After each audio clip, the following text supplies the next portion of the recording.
afternoon, everyone. It's great to be back with all of you. It's good to see you, good to be in this room. I'm glad everybody showed up today. Let's get back to work. We're going to begin with a few scheduling announcements. Tonight, as you all know, at 9:00 p.m. Eastern, President Trump will deliver a major address to the nation on protecting the integrity of our elections, and we encourage every American to tune in. On Friday, the president will travel to New York City to attend a FIFA reception at Trump Tower, followed by his attendance on Sunday at the FIFA World Cup between Spain and Argentina. His attendance will cap what has been the most watched, most secure, and most successful World Cup in American history. This is a fitting conclusion to a tournament that showcased America's ability to host the world on the grandest stage. Turning now to the economy. Tuesday's CPI report confirmed what President Trump predicted. Prices are falling, and this administration's economic policies are working. Inflation dropped 0.4% last month, beating expectations and marking the largest monthly decline in more than 6 years. Prices fell, including for gasoline, electricity, non-prescription drugs, car insurance, medical care services, and hotels, delivering relief for American working families. We also saw real weekly earnings rise in the month of June. For private sector workers, real wages have increased by roughly $1,000 since President Trump took office, after falling nearly $3,000 during the previous administration. This is real progress made possible by the president's pro-growth economic agenda. There is still more work to do, no doubt, which is why President Trump remains laser-focused on lowering costs and raising wages for working families across the country. Just last week, Walmart and Sam's Club announced they will be lowering prices on thousands of items in their stores across the country. Shoppers can expect meaningful savings on groceries, household essentials, outdoor living products, toys, apparel, and other everyday staples. As President Trump said, Walmart answered his call and stepped up in a big way, and we commend them for that. We hope other major retailers will follow the lead of this patriotic American company. While we're on the subject of helping working families get ahead, I want to remind everyone that the Trump accounts are now officially live. To date, and this is a new stat from the Council of Economic Advisors this morning, more than 6.5 million American children have been signed up for accounts so far, including my 2 kids, who I signed up during my maternity leave. There are a few things I want to make clear about this massively beneficial program that has the potential to literally transform the financial future of this country. First, any child under the age of 18 is eligible to have a Trump account opened in his or her name. This is a free investment savings account that costs nothing to open. Second, thanks to President Trump, every child born between January 1st, 2025 and December 31st, 2028 will receive a $1,000 seed deposit from the United States Treasury.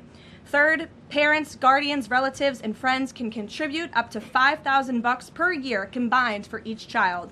Employers can also contribute up to $2,500 per year on a tax-favored basis, counting toward the annual cap. The president believes there is no better investment than in America's children.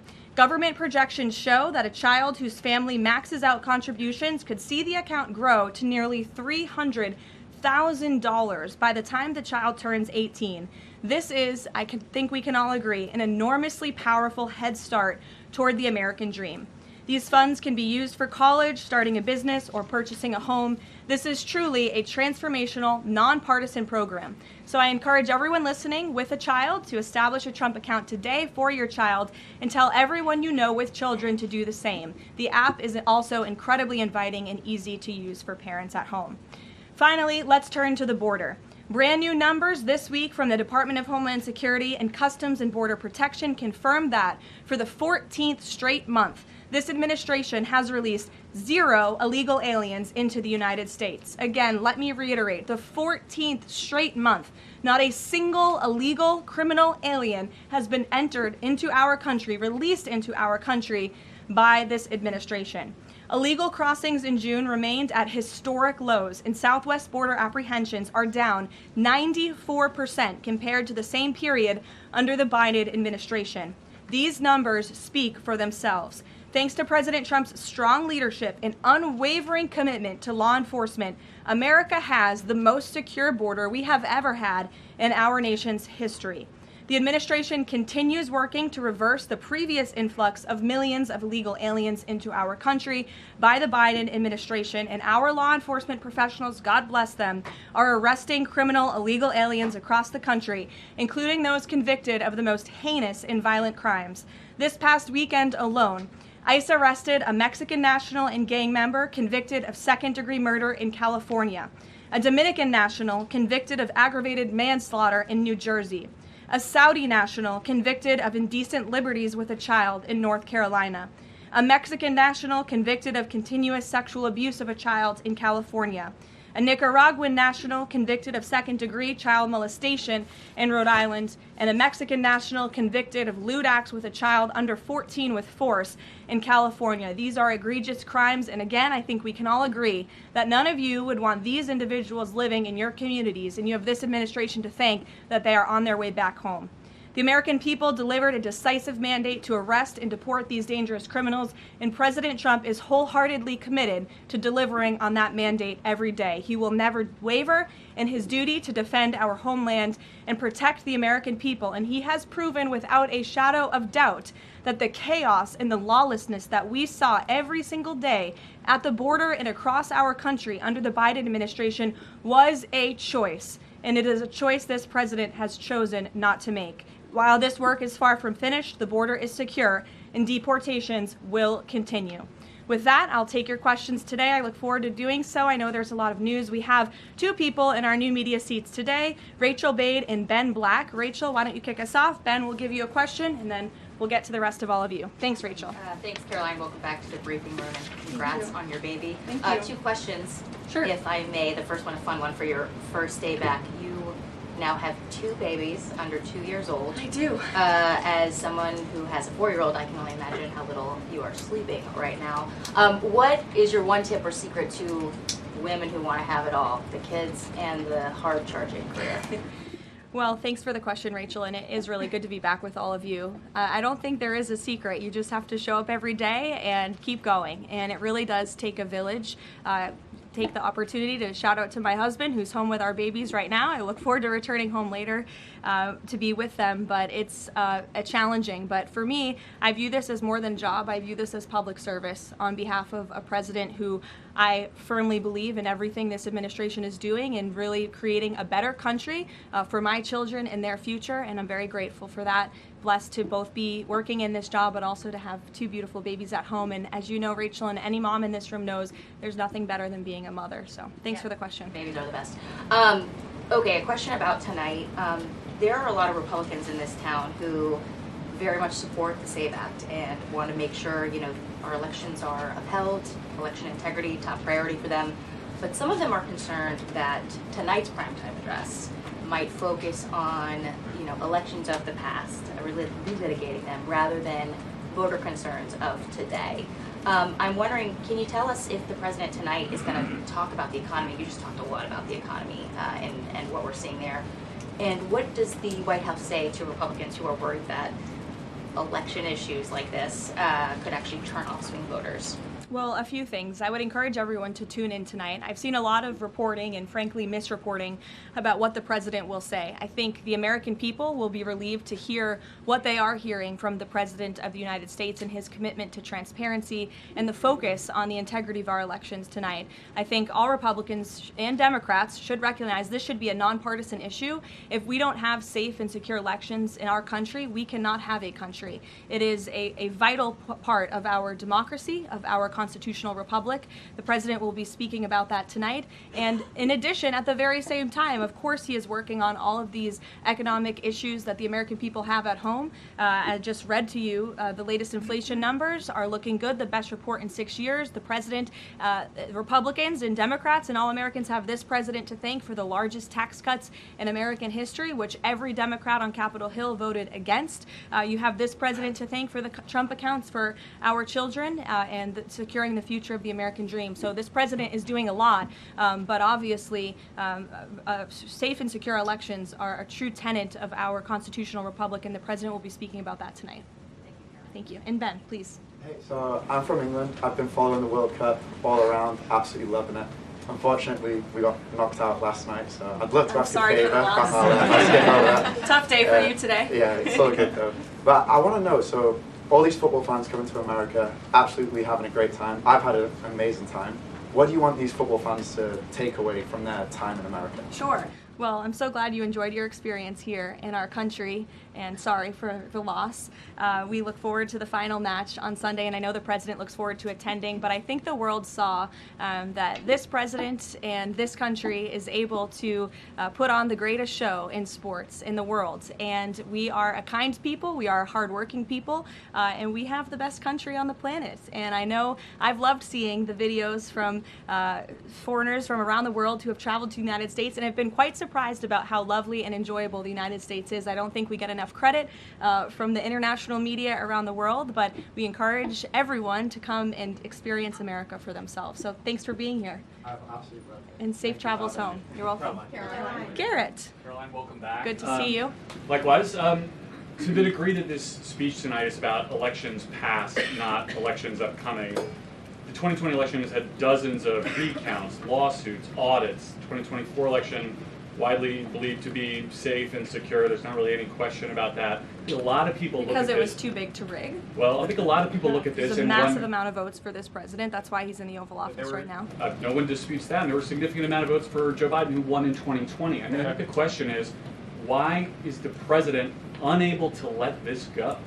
Well, first of all, Garrett, I think part of the problem is that the media has refused to acknowledge that tens of millions of Americans across the country share the concerns of this president about the sanctity of our elections. And your premise of your question, you're jumping ahead to a conclusion in this speech before even hearing it yourself. I think that everyone should tune in tonight, including the people in this room, and you should report on the president's speech and the findings that he is going to reveal in this speech with a little bit of honesty and a little bit of integrity, because it will shock you if you have an honest eye listening to the president tonight, and everything he is saying will be backed by facts and by evidence that will be provided this evening. And again, Garrett, I think all Americans, Democrat, Republican, should agree that we are the greatest country in the history of the world. We should have the safest and most secure elections in the history of the world. And what the president will be speaking about tonight will show you that perhaps that is not the case, and we need to make some adjustments moving forward, including the Save America Act, as Rachel pointed out, is a key legislative priority for this president on Capitol Hill, and he wants to see all senators and members of Congress voting in favor of the Save America Act, because it's crucially important as we move forward. Aisha. Hi, Caroline. Welcome back. And Thank I'm you. assuming the pink is for your baby girl. You know, I didn't think that, but I guess it is now. Thank you. We've talked a little bit about what the president might say tonight, but the other question is, who is running the teleprompter tonight after this report that the other guy is now under investigation for making money off of reading the president's speech? Obviously, I'm aware of the report. The president is too. I spoke with him about it. He believes it's deeply unfortunate and frankly a disgrace. And the individual that was cited in that report is complying with the CFTC, but has been put on paid administrative leave. So there will be a teleprompter operator tonight, of course, but it will not be the one, unfortunately, in that story. One more on Iran. The Vice President, J.D. Vance, went on this podcast with Joe Rogan yesterday, talked about Israel, in which he said that there are some people within their system that we know beyond a shadow of a doubt who are manipulating and trying to change American public opinion to keep the war going on indefinitely.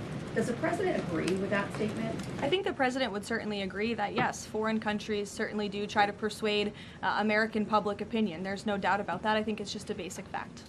Ed. Good to see you, Caroline. Following up on the teleprompter and then one on tonight's speech, what steps is the White House taking to ensure something like that doesn't happen again? Well, the White House has extremely strict ethical guidelines with respect to issues like this, and as I just told you, this individual will no longer be here. He'll be on paid administrative leave. I'm sorry, without pay. The administrative leave is unpaid, to be very clear. That was a decision by the president, so I think that speaks for itself. On the concerns about the election, will the president accept the results of November's elections? Look, Ed, you should tune into the president's speech tonight before you jump ahead to conclusions about what's actually in the speech. Again, I've seen a lot of reporting and misreporting about what the president will say. We hope CBS will take the speech, and all Americans should take it. Okay, but I'm not presuming anything. I'm just asking, will he accept the results? Caroline, two questions on the Trump account. First, following the birthright citizenship case, is there concern that babies that are born to illegal immigrants here in the United States are not excluded from these accounts? And also, since the $1,000 per child from the Treasury seeds these accounts, can you assuage concerns from those who feel this is wealth redistribution? I would certainly not describe it as that. As you know, this was an incredible private-public partnership. We had incredibly generous Americans, Michael Dell and many others, who contributed to the fund for the Trump accounts. So that money will then be passed along to America's children, which I think is a great thing that all Americans from all political persuasions can agree upon. With respect to your question on birthright citizenship, I think the president has made his view and the White House has made our view on this case quite clear.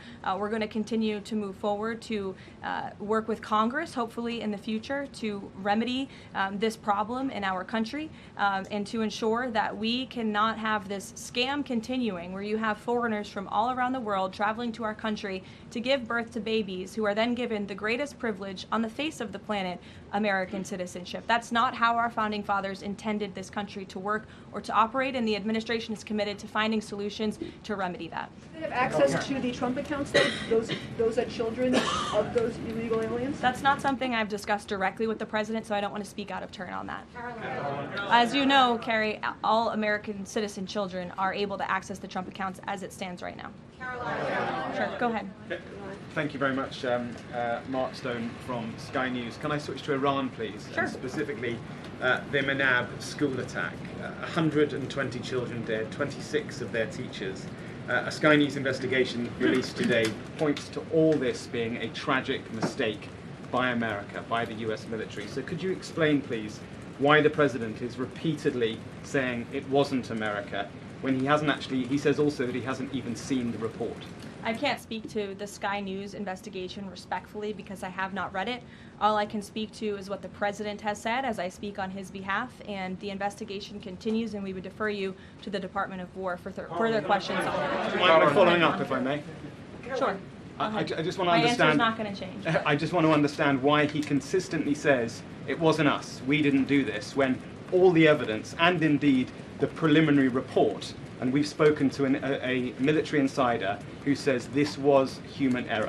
Well, that's the president's opinion, and at the very same time, he has said the Department of War is investigating the matter, and we would defer you to them for any questions with respect to the investigation, which obviously has not been released yet. I would defer you to them for further questions on it. But there's been, I think the president feels that way because he knows that our military always acts in good faith and absolutely never targets civilians or children, unlike the other side of this conflict, Iran, who is well known for killing women and children and innocent people in their country for a very long time. So you should focus on that in your reporting.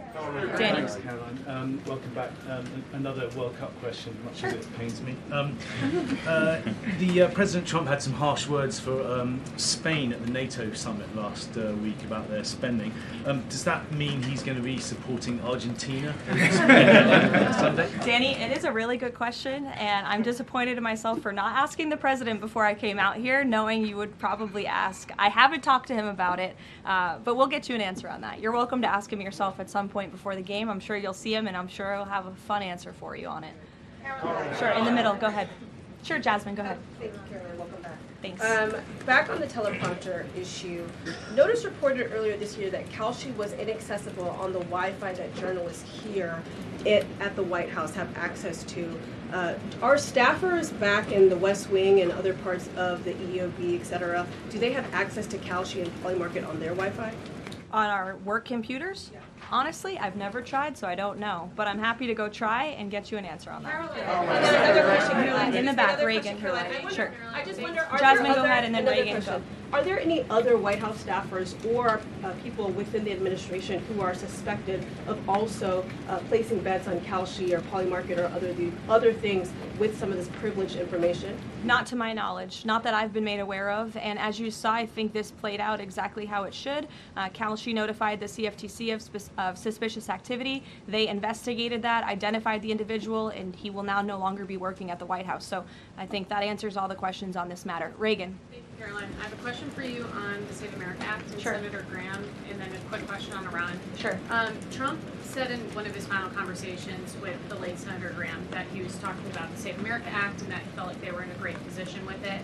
Do you anticipate that the Senate is going to be more aggressive to push the Save America Act in light of the fact that it was so important to Senator Graham so close to his death? Sure. Well, since I haven't had the opportunity, let me just express my sincere condolences to Senator Graham's staff and his family. He was beloved by so many here at the White House, especially the president, and I know that the news of his sudden passing was just tragic to all of us, especially the president, who considered him a dear friend.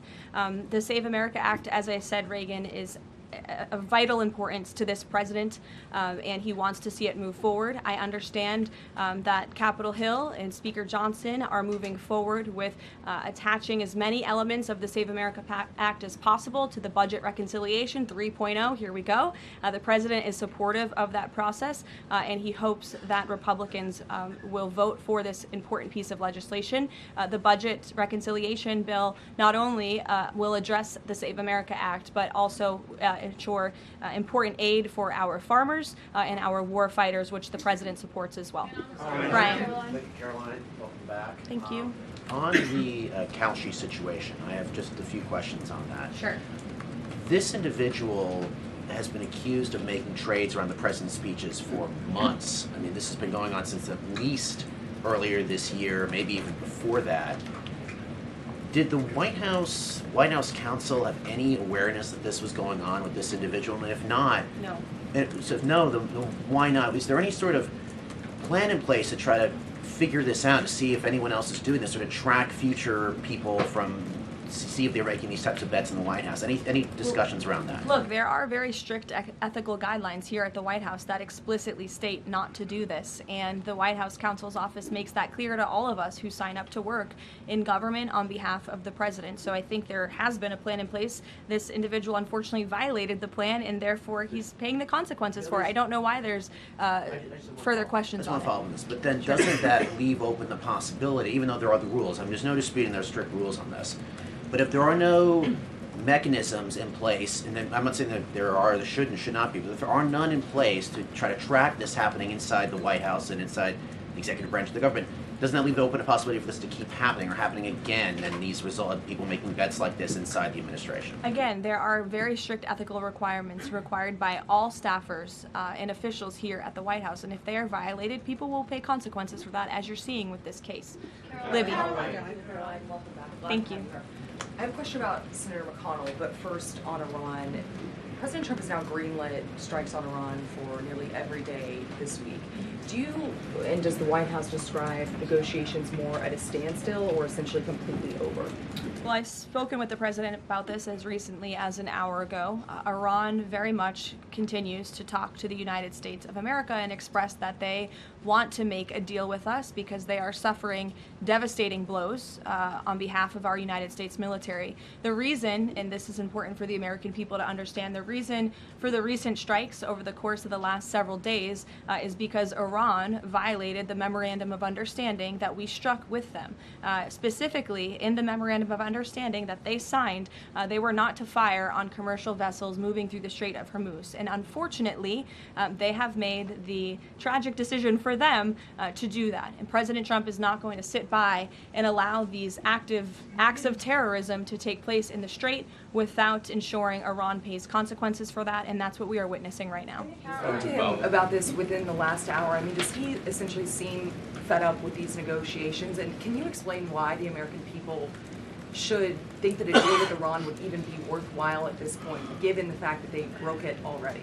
Well, look at how bad they are behaving. It just proves the president's initial point for launching Operation Epic Fury in the first place. Iran can never obtain a nuclear weapon. That's why he launched Operation Epic Fury. They have suffered devastating blows to their military and their economy as a result. The president is always open and willing to diplomacy. He is the peace through strength president after all. After Operation Epic Fury, the conclusion of it, we did move forward into a diplomatic phase, if you will, but unfortunately Iran has since violated that. They have expressed they still want to make a deal to the president. We're talking to them, but again, and the president is not going to allow them to fire on ships in the Strait without paying a consequence for that. And I think just one more point, I think throughout this entire endeavor, the president has proved not just to Iran, but to the entire world that we can hit Iran anytime, anywhere, any place, and their ability to defend themselves has been essentially wiped out because of this president and Operation Epic Fury in the first place. Sure. Lena, go ahead. Thank you so much. Welcome back. Thank you. 2 questions for you. If I can read 2 comments, one made by President Trump and one made by the Vice President on Iran. President Trump recently said, as far as I'm concerned, it's just a waste of time dealing with them. They're liars. There's something wrong with them. They are cuckoo. They are scum, sick people, vicious, violent people. And then Vice President Vance went on Joe Rogan last night and he said, I'm very frustrated by the Americans and frankly by people in other countries who say you cannot negotiate with the Iranians. So your response to these contradictions, because I think you can understand how that's confusing for Americans with this mixed messaging. And then second question for you, at least 6 Americans are still detained in Iran. Mm-hmm. Will President Trump make this conditional, a point of condition in continuing these conversations with the country as well as political prisoners and also people that are still being executed in Iran to this day? Sure. To your second question, I'll never create a red line or a condition on behalf of the president without his blessing. I haven't heard him say that, but obviously ensuring the return of Americans wrongfully detained or held hostage all over this world remains a priority for him, and he has done so in a tremendous way over the course of the last year and a half. Americans from all over the world have returned home thanks to this president and the efforts of his national security team. To your first question about the comments between the president and the vice president, respectfully, I do think you're taking comments from different times throughout this conflict and kind of asking me if these are contradictory of each other. I can tell you the president, vice president are on the exact same page about where we are right now in this conflict. And the fact that you do see elements of what's remaining in the Iranian regime that are more willing to make a deal and then other elements who are not so maybe willing to make a deal shows that Operation Epic Fury was incredibly effective because we neutered their ability to communicate with one another, and they are a fragmented system. They are not the once very strong, powerful terrorist state that they were before this operation, which was one of the ultimate goals. So we'll continue to work through the process, and as I said, the president will hold them accountable when they turn their back on the words that they state to the United States, but he is always open to diplomacy at the very same time. Thank you, Caroline. Sure. Regarding the president's speech tonight, he's been in office over 540 days now. If what he says is tonight is backed up by evidence, why hasn't anyone been charged? Well, he hasn't revealed it yet. He hasn't declassified the documents yet, and you will see what he says tonight, and then we'll move forward appropriately from there. Tonight from the Justice Department? I don't speak on behalf of the Justice Department, Caitlin. You know that. Rachel. By evidence, will there be charges? You'll have to ask the Justice Department. I don't charge people. I just speak on behalf of the president. Rachel. Thanks, Caroline. Welcome back. Just a point of clarification really quick. On the staffer who is accused of profiting off of the president's speeches, you said he'll no longer be working here. Is he on administrative leave or is he going to be fired after October? He's on unpaid administrative leave right now. Okay. And just to follow up on the president's speech tonight, I mean, we've been talking to a lot of Republicans over on Capitol Hill. They have said that focusing on the economy is the right way to go ahead of the midterm elections. They believe that's what voters care most about. What does the president say to Republicans who think that focusing on the 2020 election, election integrity, all of these issues right now is not the right approach so close to the election? Well, again, you guys have not heard the speech yet, so I would digress with the criticism until you actually hear what the president is going to say and what he's going to say when he addresses the American public. I would also add again that the administration and especially this president are able to walk and chew gum at the same time and tackle a number of issues on a number of different subjects every single day. We see that president do that working around the clock on foreign policy, on domestic policy all of the time. You all report on it, you have to keep up with it, so I think you can agree with me on that point. And I would also add the president will continue to be traveling all around the country to talk about the economy. We were just just in Pennsylvania a couple weeks ago, touring a Mack truck facility, which has been greatly strengthened and enriched because of this president's economic policies over the last year and a half, and he loves doing that, and he will continue to do so. Jennifer, go ahead. We have seen, with the increased community strikes, a real decrease in traffic commercial traffic through the Strait of Hormuz. What is the U.S. doing right now to facilitate flows through the Strait of Hormuz and preemptively address the risk that Houthis will actually choke off the Red Sea oil route and that prices will increase further before November? Sure. Well, two separate questions. First, let me address what's happening in the Strait right now. We know that there is a blockade of ships directed by the president for ships entering and departing Iranian ports only. This has been fully implemented and is in full force. This blockade was reimposed due to Iran's inability to honor their agreement with the United States of America. More than 10,000 U.S. sailors, Marines, and airmen, along with 2 aircraft carriers and more than 20 warships and dozens of aircraft, are executing the blockade mission as we speak. And during the first 24 hours of the blockade, U.S. CENTCOM has redirected 2 compliant commercial vessels and disabled 1 non-compliant vessel. So look, the Strait is open for ships that are not traveling to and from Iranian ports specifically, and the U.S. Navy is there to ensure that can take place. With respect to gas prices, as you know, the price of oil right now is approximately $80 a barrel, maybe a little less. Before I came out here, that's what it was at. Gas prices are down approximately 60 cents a gallon off the peak of this conflict, and the president was honest with the American people from the beginning. There may be temporary disruptions in the oil market, but what we haven't seen is what all of the naysayers said, that there would be massive increases in the price of oil that so many warned about. And that's in large part because of the president's domestic energy policies here at home to revamp our domestic production here, but also the administration has taken many swift actions to mitigate these temporary disruptions. As you know, we've released oil through our SPR, the Jones Act waiver, which has been incredibly effective, fuel environmental waivers. We also President signed the Defense Production Act to restart California oil production. So all of these very swift and mighty actions on behalf of this administration have led to a rather stable oil market, and the president will continue to do all he can to ensure prices come down, stay stable for the American people and the American consumer until the end of this conflict. And ultimately, I think Americans should keep in mind why we're doing this in the first place, to ensure that Iran, a terror state, can never obtain a nuclear weapon. Dasha, go ahead. Karoline, nice to see you back. You too. 2 questions, one on tonight and one on immigration. It strikes me listening to the conversation in this room about Iran, given the questions that folks on both sides of the aisle have about strategy and endgame, given that the United States has intensified strikes on Iran, typically in a time of conflict, when the president gives an address to the nation, you would expect him to address this conflict. Number one, will he talk about Iran, and why is that not the major topic of his speech? Does he believe that the SAVE Act and the 2020 election integrity are more important right now? Well, no, it's not a matter of importance. It's just a matter of timing. The president will be making a very important announcement with respect to the integrity of our elections.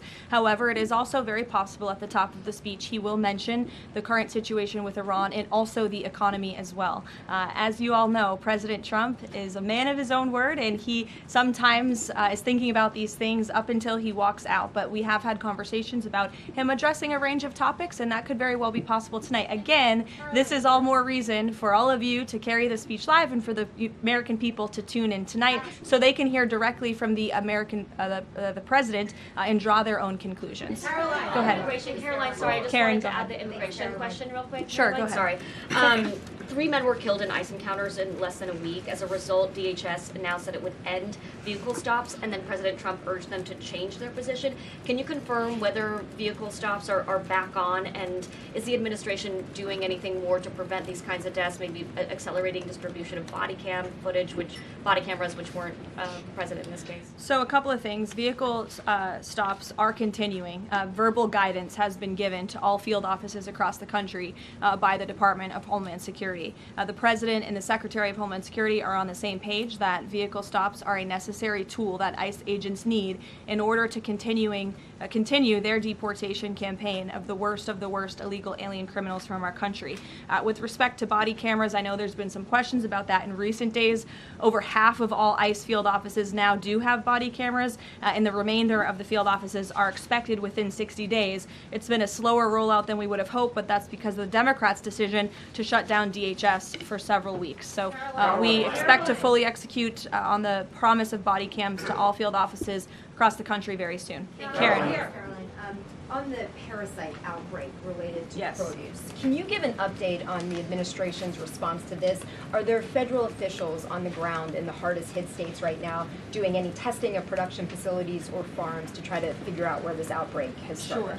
Well, what I can tell you, having been back at the White House for just a couple of short weeks, I've been in meetings on this very topic, and I can tell you the White House is closely monitoring the situation, has a handle on the situation. We're committed to providing the CDC and the FDA the resources that they need, and we urge all Americans to follow CDC guidance on properly washing and cooking raw ingredients to prevent this foodborne illness. As you know, there has been an unusually high number of cases. There are typically thousands of cases of this outbreak every year, but there has been an unusually higher number, and that's why we're working with the FDA and other partners at the federal, state, and local level to increase detection methods, provide the guidance, and then also, most importantly, trace the outbreak back to its original source, which we are currently in the process of doing. Lack of permanent leadership at the CDC and FDA and any funding cuts, has that slowed the response to figure out where this outbreak has started? No, we've talked to the CDC and FDA specifically about that, and not at all.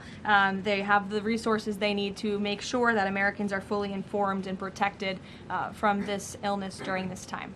Caroline, please. Caroline, welcome back. Thanks. Last year, the administration signed a critical minerals deal, mining deal with Kazakhstan for a little-known U.S. company. It was an agreement that President Trump and Howard Lutnick got tentative approval for with Kazakhstan's president in September.